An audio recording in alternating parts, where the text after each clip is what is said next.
Hey everybody, welcome back to Tavian's World of Reptiles. Today, I decided I was going to introduce you guys all to Luna. She is my cow albino boa. I think the cow, or however that is said, is named after the guy who first bred these guys. I'm not 100% sure on that, but I feel like I read that somewhere. Let me get a little closer because I'm a little out of shot here. Alright, there she is. There she is. I'm going to have to do some fancy editing so that I can try to put maybe a picture of her up so that you guys can see her clearer. But this is Luna. I believe she's about 2.5 years old. I got her when she was about 1.5. Yes, you see that? See that? She's got a really weird movement to her. I think she might have some type of slight neurological issue. I mean, it's not hindering her life. She eats just fine, but she does move unsteadily. Like she's got a strange grip. She uses uh, this part of her body to move herself around, and really doesn't put too much effort into moving her back except to grip on. And I don't know, it's weird. Her movements are just strange. They're very different than any other snake that I've had, even any of my other boas. So, um, what is the story of Luna? Well, I found Luna on Craigslist. Apparently, her owner needed to get rid of her because, for multiple reasons. One of the reasons was that apparently she just wouldn't stop growing. And I don't know if they didn't do the research to uh, know that they were gonna get bigger than even this, but that was one of the things they said was that she would not stop growing, and so uh, that was becoming an issue for them. I think they were becoming uncomfortable with it. But not just that, but she apparently bit the previous owner as well as a child. Um, and I believe the circumstances were that they were at a reptile expo or somewhere where there were lots of people. So that was a factor. I have had her this entire time and I've never been bitten by her. I've never had her hiss at me or show any sign of aggression.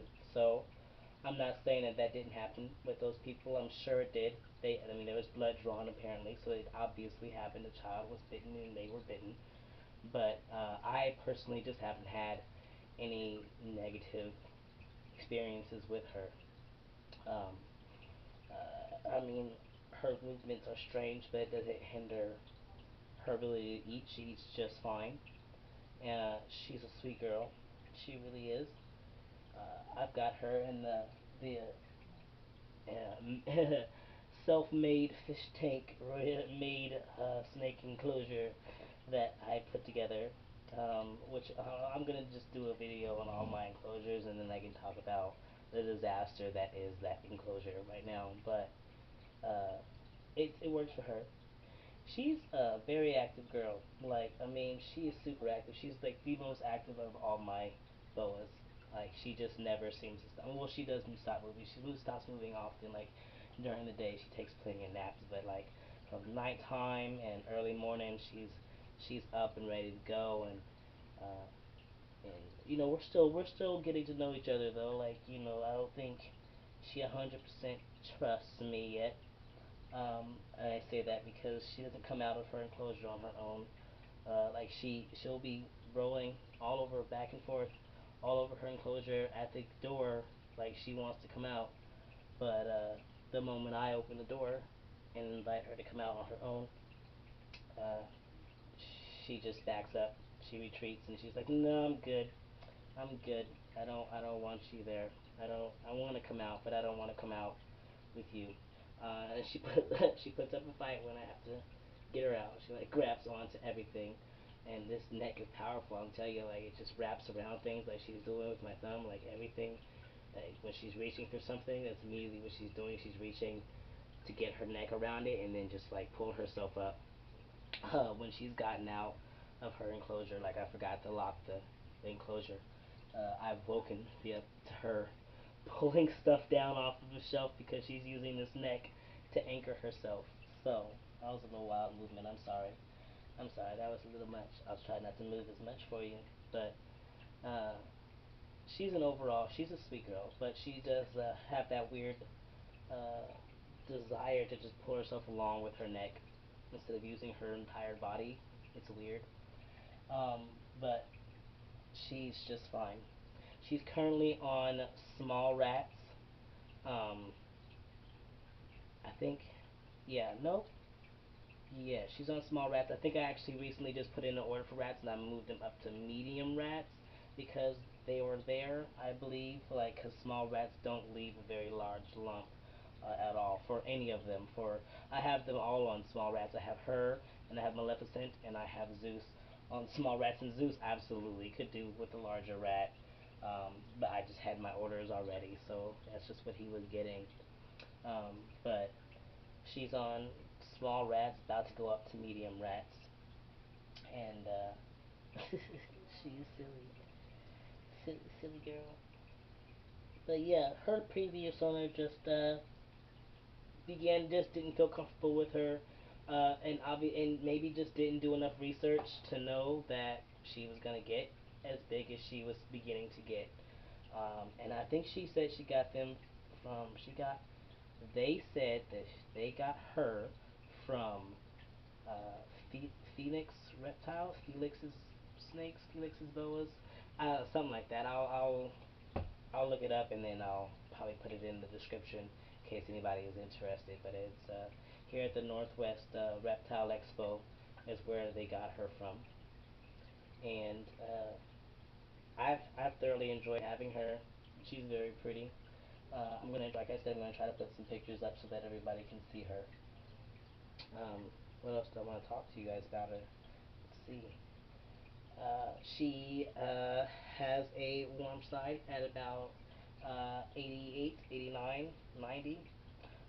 It fluctuates a little bit sometimes, but that's about where it stays typically. And on her cool side of her enclosure, which she hangs out with there a lot more than her warm side. I do catch her on the warm side, but she does seem to prefer the cooler side. The cooler side is usually at about 75. Um, and the occasionally it drops down to like 73 when my room gets really cold. But that's never seemed to bother them. Like the cool side of all of my enclosures have at some point or another been and stayed at like 70. And I know that people always say that their cool side should never be below like 75, but I've never had that problem. They've always digested fine. I've never had respiratory infections. I mean, there are always general standards for how snake husbandry should be kept, but I also think there are a little bit more. Uh, there's a little bit more flexibility in it than people tend to give it credit. And you know, they know how to warm themselves if the warmth is provided. So if the temps are a little cooler than normal on the cool side, maybe they'll hang out in the middle of the enclosure if they don't want to be quite on the hot. And within my enclosure setup, sometimes that's possible. It's possible, and I'm actually the better I get my enclosure set up, it will be possible that no matter where they are, they will be able to be secure, whether they want to be on the hot side, on the cool side, or somewhere in the middle. Um, they have that option. Um, she likes to lounge out in the open though. She sits in the cool side, but then when she's ready to warm up, she'll just go and move around in the warm side constantly. She doesn't even like stay over there. She just moves around in it until hello.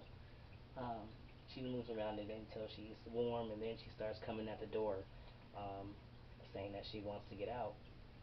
But uh, she won't come out if I open the door and try to ask her to come out. I talk to her and all that. She just won't come out if I'm there. What she will do, she'll take advantage of the door being unlocked, which she has done in the night, and she'll go on her own adventures on her own terms. So she does like to come out and roam, but she likes to do it on her own terms. Um, so, it's not, I don't think she just is not quite there with me. She doesn't quite know that I'm not 100% safe. She's just like, I'm sure you're not gonna hurt me, but I'd much rather just do it on my own. So, you know, that's Luna girl. She's sweet. There's it's just an unfortunate situation where somebody got a snake and maybe wasn't the most prepared for it, and uh, and now I have her, and I'm much more prepared for her. I fully am aware of how big she's gonna get. She's fully capable of getting 9+ feet, just like Artemis out there in the living room. Big girl. She's fully capable of getting that big, and I know that. I knew that when I picked her up. Um, and when I took her on with caution, but at the same time I also just like took her on like she wasn't a potentially aggressive snake when I got her. Like they said that she had bitten, and I was like okay, and I grabbed her. They were like, you might want to be careful, and I was like, it's fine, and I reached in and I just grabbed her, and it was fine, and everything was good, and everything's been good since. It's just it's important, and I'll continue to say this is important to really do your research on a snake before you get it. She might have been an impulse buy. I can't speak on exactly what the person was thinking when she got her, when they got her. But well, you got to think. I mean, you really got to do your research. You got to really think about the long term. These things are adorable when they're small. They're beautiful and they're small and they're cute as hell. But they get bigger, And she was a little smaller than this when I got her, but she was bigger than a hatchling. She was obviously about a year and a half old, so she had some size to her, but uh, they just weren't prepared for her to get bigger than that, I guess. And so for her to keep growing and them to be like, what's happening? Why do you keep growing? It says to me that maybe they weren't the most prepared for this snake. They didn't do the most research before bringing the snake home, and I think it's super important for people to do that, or else we end up with snakes back on the market in Craigslist, and people like myself or other people who were also irresponsible or not prepared for the snake end up getting them, which I like to hope that more times than not it's someone like myself who's taking on the snake.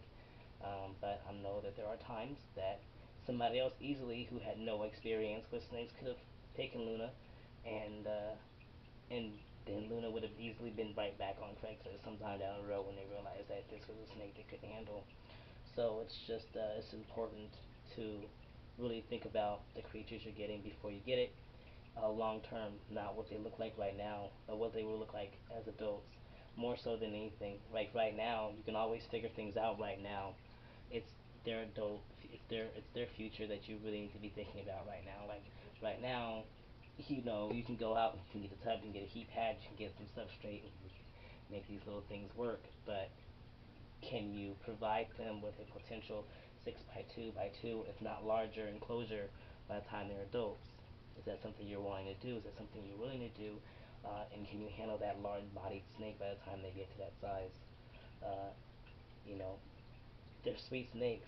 They have a really great disposition, but they get big. I wouldn't even not suggest this for a beginner if they remember that they get big. And if you remember, I said in my other video that uh, there are other boas out there that don't get this big.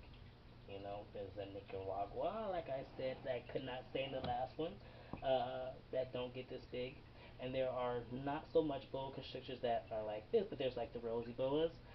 They do not look anything like this, but they stay very small, and their care is very easy, like that of a corn snake almost, really. But they're boas.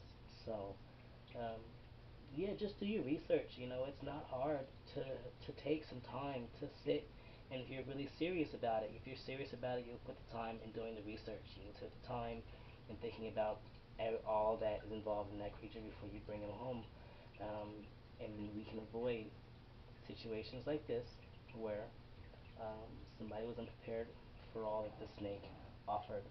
So, um, yeah, that's Luna Girl.